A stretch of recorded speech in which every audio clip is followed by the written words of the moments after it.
The flip cap might look like one simple move, pour, flip, lift, but it's actually one of the most versatile techniques in fluid art.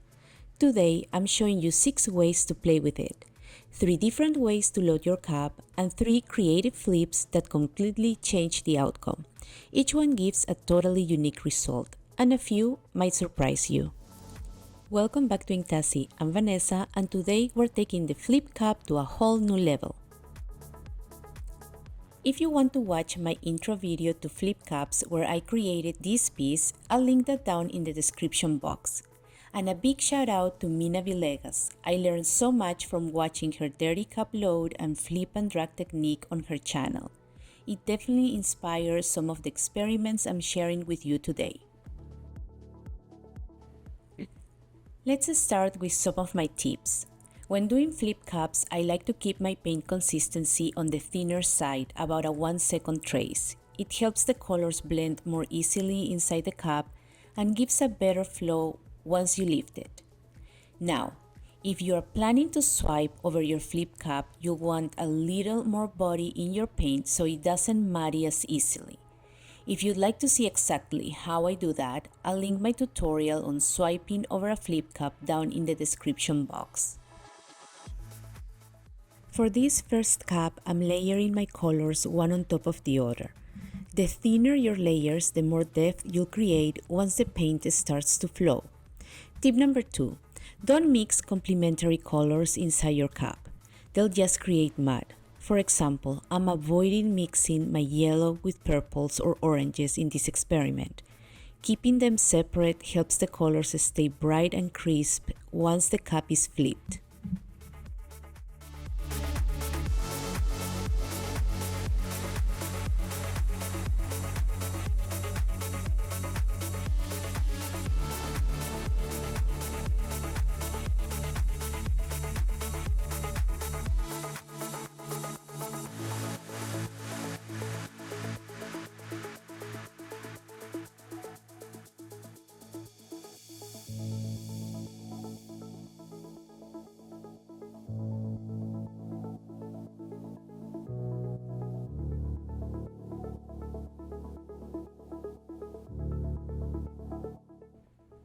Tip number 3. Use opaque colors sparingly. They tend to take over the painting and, in my experience, often create heavy blobs that don't blend well. For this pour, I'm sticking with transparent and semi-transparent colors instead.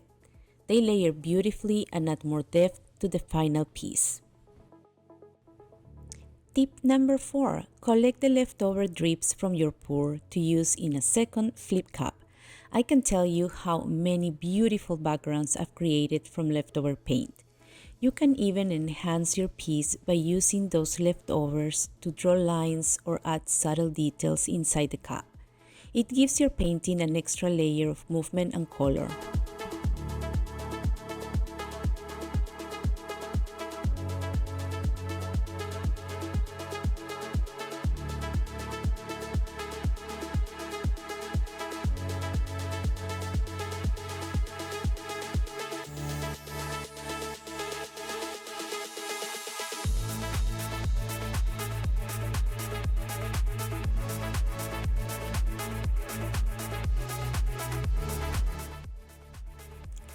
This second cap is a dirty pour.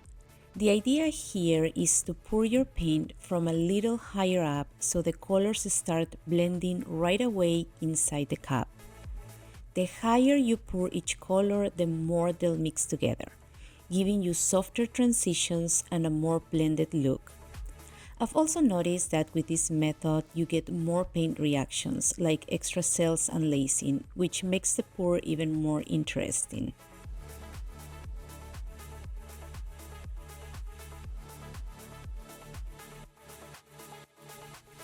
Tip number 5. Leave your cap flipped for about a minute if you're using thinner consistencies, or closer to 2 minutes if your paints are thicker. Giving it that extra time helps the paint settle, blend, and create smoother transitions before you leave the cap.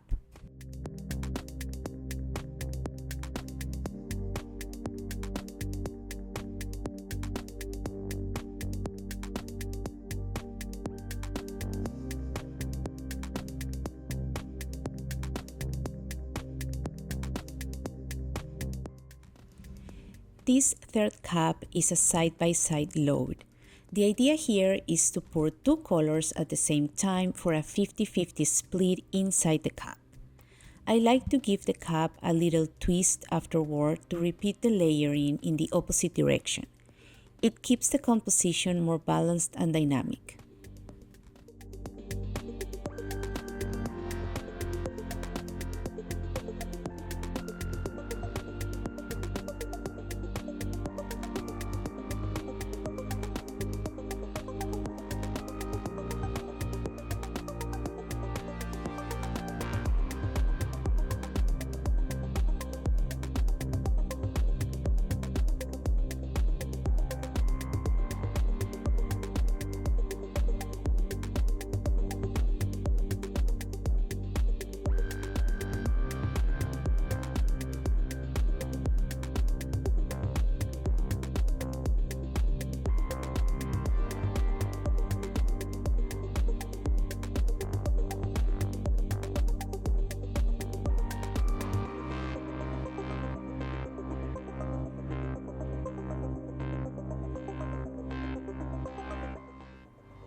Tip number 6. Make sure to really stretch your paint. With flip cups, the more you stretch the paint across the canvas, the more hidden layers you reveal, and that adds incredible depth to your piece.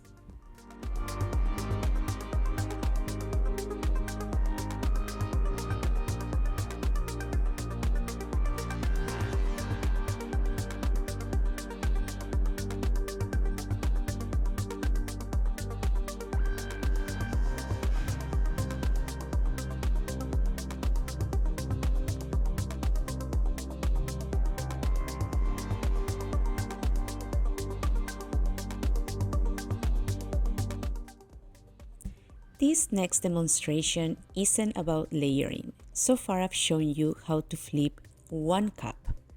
But what happens when you have more than one? You can definitely try flipping them all at once in a single sweep, but from my experience, there is a good chance most of that paint will end up everywhere except the canvas.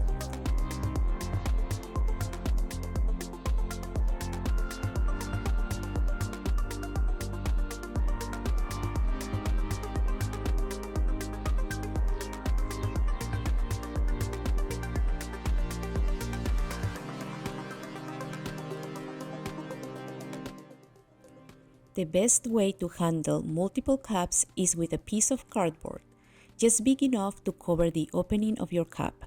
Place it on top, do your flip, and then position the cardboard over the canvas. From there, slide your cup off in one smooth, confident motion. It keeps things neat and gives you way more control.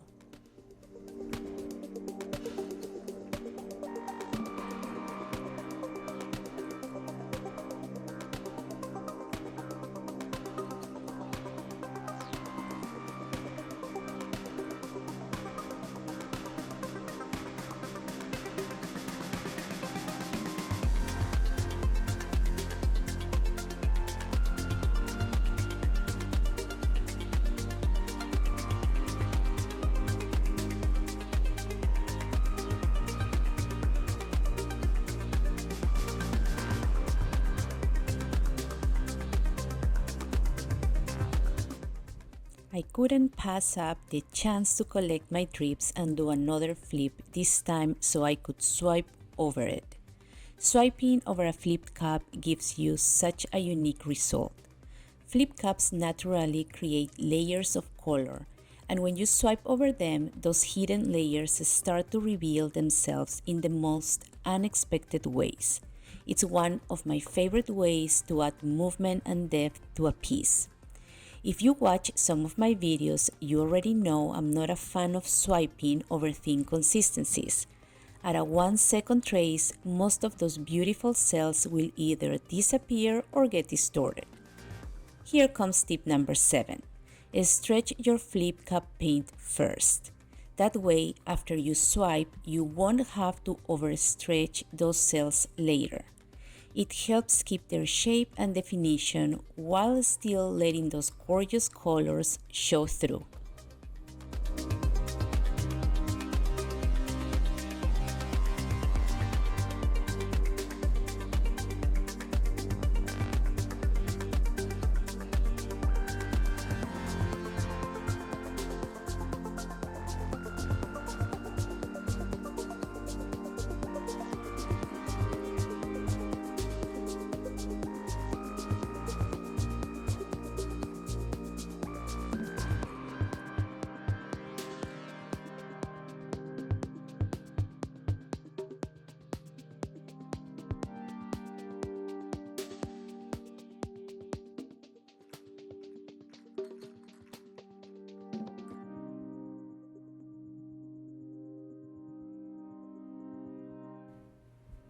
Now let's play with a flip and drag cup.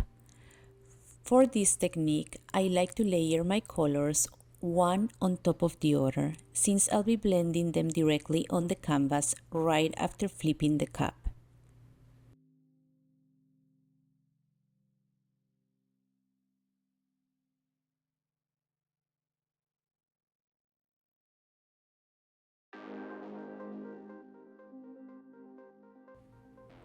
For this technique, you'll want to semi-lift your cup and gently twist it around with the paint as you move. This helps the colors flow into each other more naturally and creates those beautiful ribbons of motion across the canvas. Tip number 8. For this one, you don't need to let the flipped cup sit at all. You can start dragging it right away. The longer you let your colors blend inside the cup, the fewer details and separation you'll see once it's on the canvas. Moving quickly keeps those beautiful lines and textures more defined. Tip number 9. If there is a part of your painting you are not loving, don't worry, just drag your cup back over that area to add more detail and definition. There is really no wrong way to do this. Every movement creates something new and unexpected.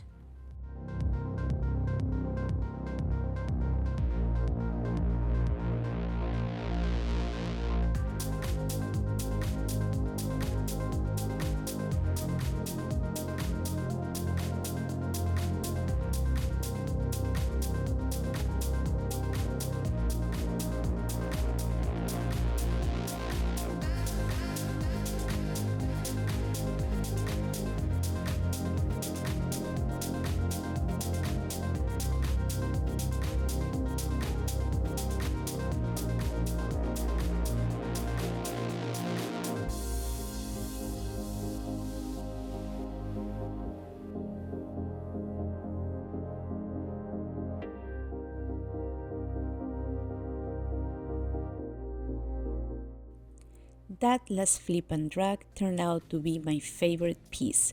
I'm sure there are dozens of other ways to load and flip a cup, and maybe this video inspires you to experiment and find your own variation or new technique to combine. I had so much fun creating this video. Honestly, I never realized there were so many little tips hidden inside the flip cup process. I hope you enjoyed it and maybe picked up something helpful to add to your own creative journey. Thank you for flipping cups with me today. If you like this tutorial, don't forget to give it a thumbs up or leave me a comment. I'd love to know if this video was helpful to you. Wishing you all a wonderful, creative rest of the week, and I hope you'll join me for my next experiment.